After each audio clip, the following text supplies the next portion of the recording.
Welcome back to the What Now Workshop. Today I'm going to be building a shelf that my son wanted me to build for him. It's a hexagon type shelf and it looks like this. So it's got multiple hexagonal boxes that are going to hang on his wall. He's the one that designed this. Asked me if I could build it. I said, well, we'd give it a try. So I started making a prototype because I wasn't sure if this was going to work or not. So let's check it out. So here's the prototype that I came up with. I started by using some 1/4 inch cabinet skin that I got from work. It was left over. They were throwing it in the trash, so I brought it home. I thought maybe I could make this shelf out of this type of material, but as I started making it, basically I wanted to see if the angles were going to work the way I wanted them to. And so far the angles have worked fine. I used 30-degree angles. Kind of what I did was I took the circumference of a circle, divided it in half. There's 6 points. Took 6 divided by 180, came up with 30, and those are the degrees that we have for this shelf. The other thing is according to his drawing, he wants the other hexagon honeycomb, I guess it's a honeycomb shelf, wants the other one to match up. And so what is going to happen is we're going to be putting this up next to the one there, and this isn't going to stay because I have a fan on, but that's actually going to become the next one, and so forth as we move down the line. So there's going to be 5 of these, and I've decided to make this out of 1/2 inch plywood because I think it would be easier to nail. 1/4 inch is not going to be that easy to nail. So this is my prototype.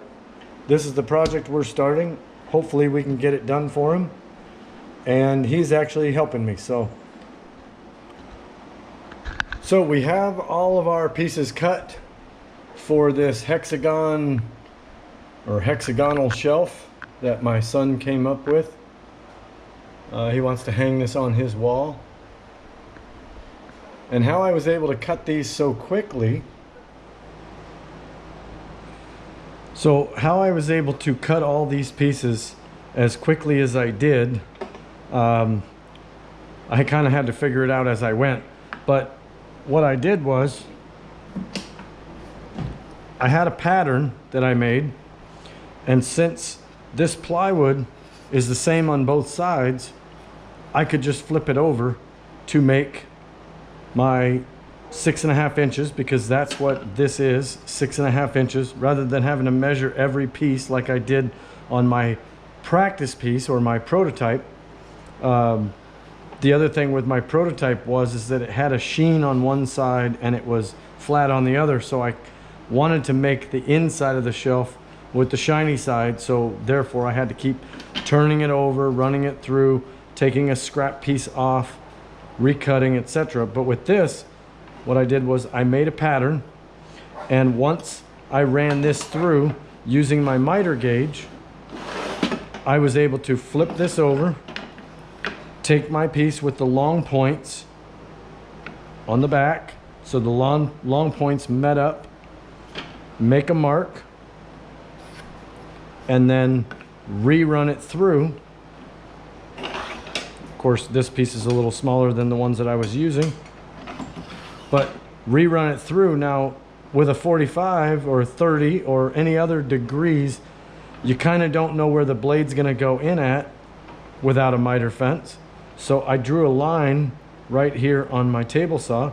So all I had to do was line up this line on my workpiece with the line on my table saw, and I was able to run that through and just keep doing that over and over until I got all my pieces cut. So that's how I was able to do this so quick. Now a lot of you might be asking, well, how come you didn't use a rip fence on the side? And this is a rip fence that mounts to the side of the table saw. The reason why I did not use this is because what happens when you're using a rip fence and you're cutting a piece, as soon as it gets halfway through the blade, it wants to bind when you're using the miter gauge. So I didn't want the same problem that happened when I built these drawers, if you remember watching a previous video.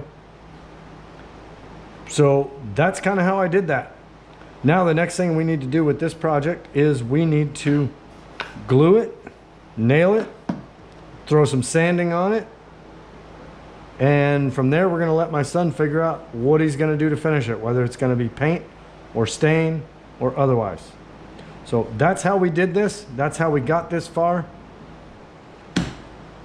But I think it's going to turn out to be a beautiful, not only piece of art, but a functional shelf for my son. And again, it was all his idea. He came up with it. He drew it up, asked me if I can build it, and that's what we're doing.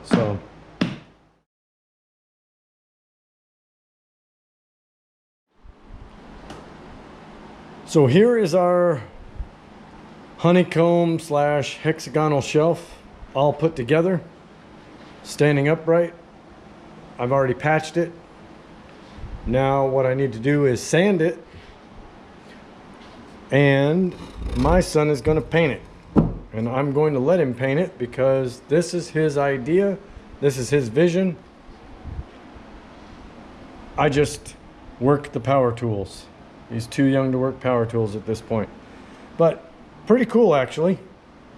Took a little bit to figure out, but you know, now that I know how to do this sort of thing, I might be able to make more. Who knows? So our honeycomb shelf is painted. I think my son did a great job of painting this. He wanted it black, but he also wanted to add another feature to the back of his shelf, and that is an LED light strip, which I thought was really, really cool. Wasn't sure how we were going to do it, but we did it. And hit the lights.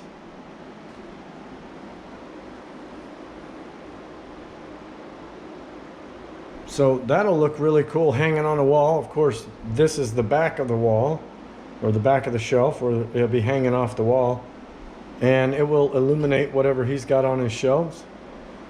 He bought this little LED strip off of Amazon, I think for like 20 bucks. And so yeah, pretty cool indeed. So now all we have to do is mount it up, and this little project of his is done. So this is our finished product for our shelf, our honeycomb shelf on the wall, and it's got some really cool features. My son wanted me to attach lights, and those LED lights you can change colors on.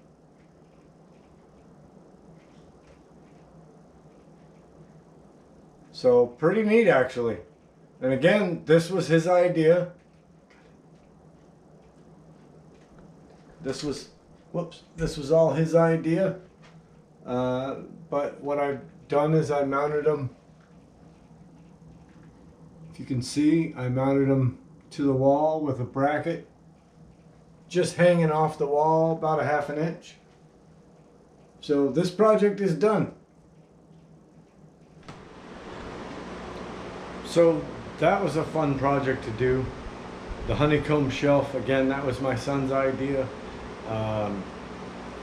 You know, again, he came up with all of that. Really fun to do though. Glad it turned out the way he wanted. Actually looks really cool. So as always, thank you for watching my channel, the What Now Workshop, and stay tuned for what's next. Make sure you hit like, make sure you hit subscribe if you haven't already, and I'll see you next time in the What Now Workshop.